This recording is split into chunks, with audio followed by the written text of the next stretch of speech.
Hey guys, we're doing an 89-part series on the 89 chapters in the 4 Gospels. Series title is This is Love. Question is, what is love? Through the life and the teachings of Jesus, we are learning what love is. In Matthew 15, we learned that love cares more about the why than the words. So the Pharisees, the religious elite, the powerful, the privileged, they have been spending their time following Jesus, a carpenter, and his disciples, mostly fishermen, around wherever they go. And the reason why is because they're insecure. The reason why is because their greatest fear every day when they wake up in life is losing their privilege and power. And they see in Jesus something that could endanger their position. And they don't say this at any point, but we really do know that what they fear, what they know is more powerful, that is powerful enough to break the stranglehold they have on control over the entire nation, is true, genuine, authentic love. And so they come to Jesus once again and they say, hey, Jesus, we're ready to call you out again. Your disciples, here it is, your disciples don't properly wash their hands before they eat. So Jesus isn't, they're bad, right? There's no way you're good if they're that bad. And Jesus goes, oh my goodness. He goes, you guys are complete hypocrites. He gives them an example. He says, when someone comes to you and says, listen, Pharisees, I've only got this much money. I can either give it to the church, the synagogue, or I can give it to my parents. My parents are really poor.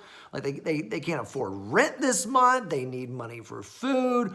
What do I do? And you tell them, Jesus says, you say, your parents are going to have to fend for themselves because you've got to give that to the church first. And he says, that's not even God's law. He said, you are only doing what you do in order to hold on to your control and power. And then, he gives them an even more powerful kind of slap in the face, if we're being honest. He quotes Old Testament scripture to them, scripture that they've certainly memorized. He says, hey, have you ever read, and he's being sarcastic, in Isaiah, these people honor me with their lips, but their hearts are far from me. What do we say? Love cares more about the why than the words.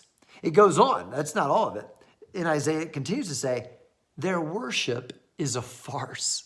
Whoa. If you tell some Pharisees, the religious elite, that everything they claim to believe and everything they claim to be about, and in fact, what their whole income and lifestyle and comfort and privilege is based off of is a lie, that's pretty in your face. He said their worship is a farce. For this reason, how do I know their worship is a farce?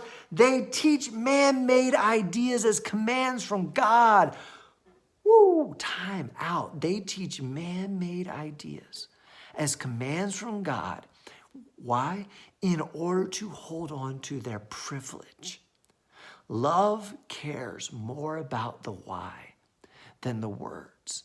Love is not concerned so much with the things that we claim.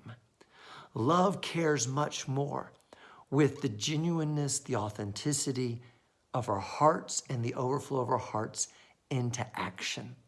So the question for us every single day, for me too, is are we being more like a Pharisee who is looking at the things around us and worried about how they might impact our comfort, our privilege, and our power?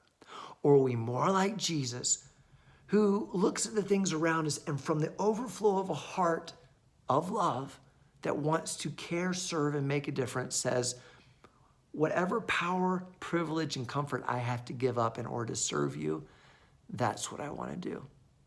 Love cares more about the why than the words.